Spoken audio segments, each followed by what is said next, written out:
Hello and welcome. It's your Tia Cloud. And you know, when summer comes around, besides wearing our swimsuits and playing out in the water, it's time to meal prep because we want to have a lot of fun in the sun. Don't skip ahead because my sister's going to show you some amazing tips to keep this meal well organized and ready to fry when you're ready to fry. Now let's get ready to fry these delicious shredded beef and potato taquitos. To your Instant Pot, you want to add your water, your chicken bouillon, black pepper, 1 whole garlic, 1 onion, 1 juicy tomato, and 2 guajillo chiles. Make sure to remove the stem and your seeds. I've chopped the pieces of our chuck roast, and we're just gonna add all those pieces. Place your lid on your Instant Pot and seal the deal. We are gonna pressure cook for 40 minutes. While we're cooking our beef, we're gonna get started on our potatoes. To your pot of boiling water, you wanna add 1 bay leaf and your chopped potatoes. Usually I would say to boil this for about 10 to 15 minutes, but today we are gonna boil these potatoes for 15 to 20 minutes. We want them to be nice and soft, almost mushy, fall apart. Now, if we would have kept that in the Instant Pot, we would not have seen those potatoes, and we still wanna taste them and we wanna see them. Our Instant Pot beef is done, and what I've done is I've taken out our pieces of chuck. We're gonna place that into our stand mixer. And I've also brought along our tomato, our garlic, and our onion. And all I did was squeeze out the garlic because we put it in whole and just use the garlic part. Now you can remove the peel. So go ahead and add all the rest of the ingredients, including that little juice, into your stand mixer. Can you do this without a stand mixer? You sure can. You can do this by hand, but I find that for this particular recipe and the texture I want to achieve, it's best in the stand mixer. It could be a hand mixer as well too, right? A hand mixer, yeah, that'll work as well. So I'm gonna start shredding our beef just a little bit before we add our potatoes. I'm gonna start low and then I'm just gonna pick up the speed, gauging what my beef is looking like in there. And that's how you want your beef, nice, shredded, tender, juicy. And you want it juicy so that these potatoes can absorb that flavor. Go ahead and add your potatoes. And we're gonna give this another quick mix. And boom, done. We're ready to start filling our taquitos. And this is the best part, to taste your filling and see if you need a little bit more salt.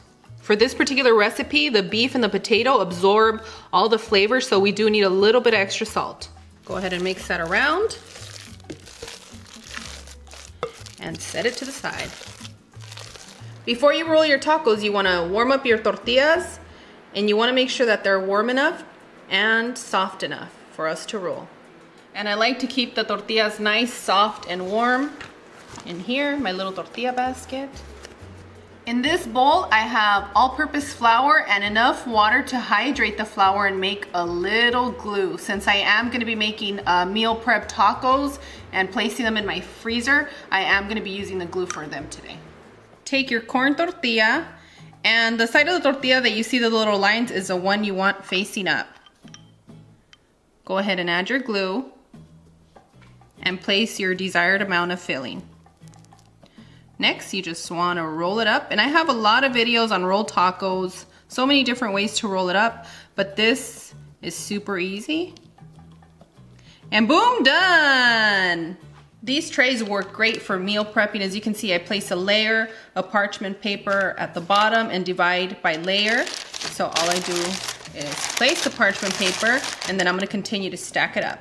We are done rolling our tacos, and with the amount that I have in the description area, you get anywhere from 50 to 55 rolled tacos. And what I like to do is I like to place my salsa right here in this little section, and I place this in the freezer. This is super helpful if you guys have family members at work all day, if you're co-parenting and your ex needs a little quick meal for the kids. It guarantees that your family is eating healthy and you guys are all happy. Set your burner on a medium heat, and if you have really thin tortillas, you might have to lower it down just a tad bit. Can you drop these into the air fryer as well? Of course you can. Okay. Asking for a friend. Perfect. I'm really loving this glue action instead of the toothpicks. I'm not fond of the toothpick method. I've been back and forth with the Views Club for a few years now, and I think that what works best is the glue method, especially if you're making them for meal prep or for somebody else, because you never know if they can handle placing it in here or it falls apart. You have to have a habit built for that, you know? So it's definitely helpful. And it lends for uniformity. Yes, it does. But I will say with the toothpick method, when you have the holes in there, the salsa gets right on in there. It sure does. You're so bad. And boom, done, amigos. Go ahead and turn your burner off, and we're ready to serve.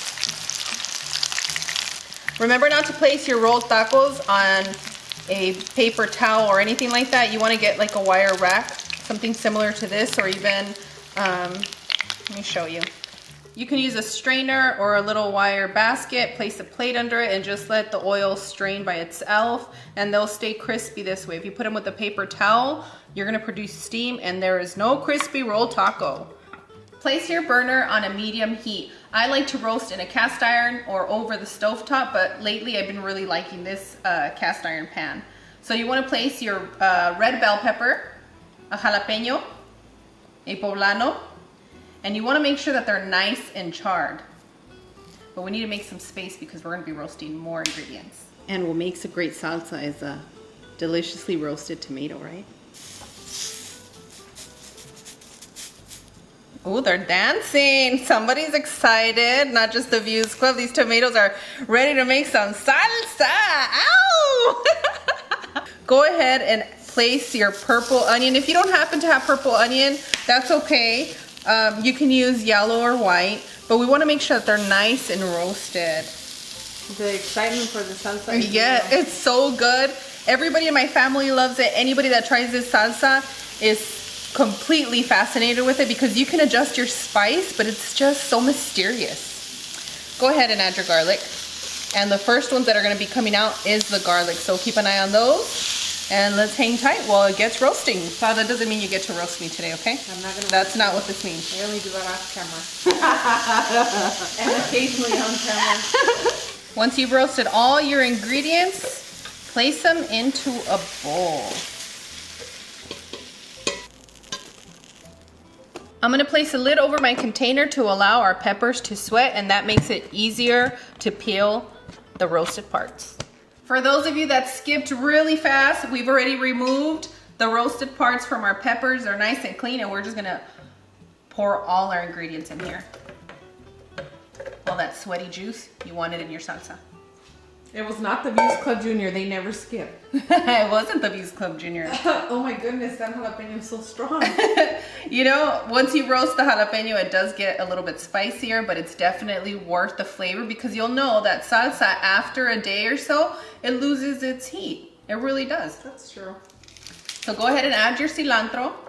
Now, for those of you that don't eat a bowl of salsa in one day, that's okay. Go ahead and add a little bit of lime juice or lemon juice to this recipe, and you'll see that it'll last a little bit longer in your refrigerator. I learned that from you, how to preserve my salsas, because you don't always have lime or lemon in your salsas when you're in Mexico or at a fiesta.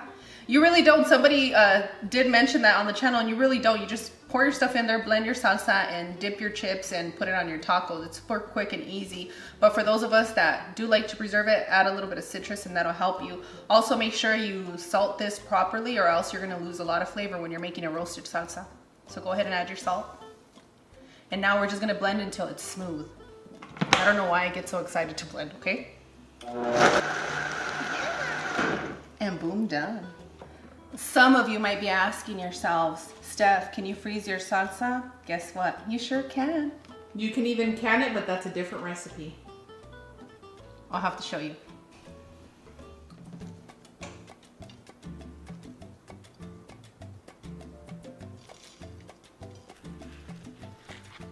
Say ah.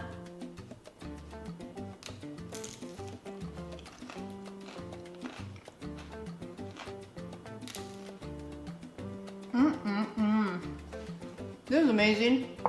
Oh my goodness, amigos, these are so amazing. Thank you for showing everybody what they look like on the inside. A lot of you asked me for the recipe for the ones that are like the freezer aisle. And I'm telling you, amigos, when you mix your protein in your mixer, you're gonna get that softness. And the best part is that you're able to make a lot more rolled tacos if you mix it with the potatoes. So I use 2 potatoes. If you guys have teenagers or boys, because I've been chatting with a lot of moms, we have boys and they always wanna eat. So go ahead and add extra potatoes in there for the filler and you're gonna fill them up. Or if you have daughters like us that love to eat.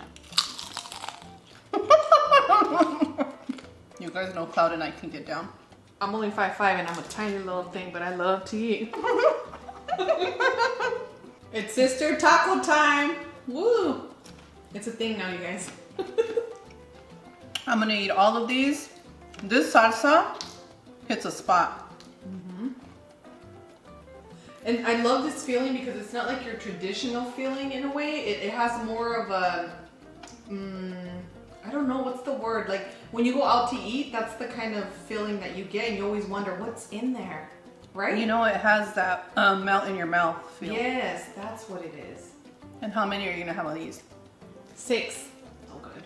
I'm so involved with these tacos that all you guys get is this. A little side to side today. Today we understand. They're that good. Warning, warning. This young lady has had 3 rolled tacos and they're highly addictive. But it's better this than something else. Just make sure you're drinking water and you're going for your walks.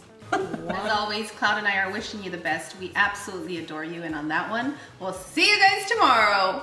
Bye. Adios.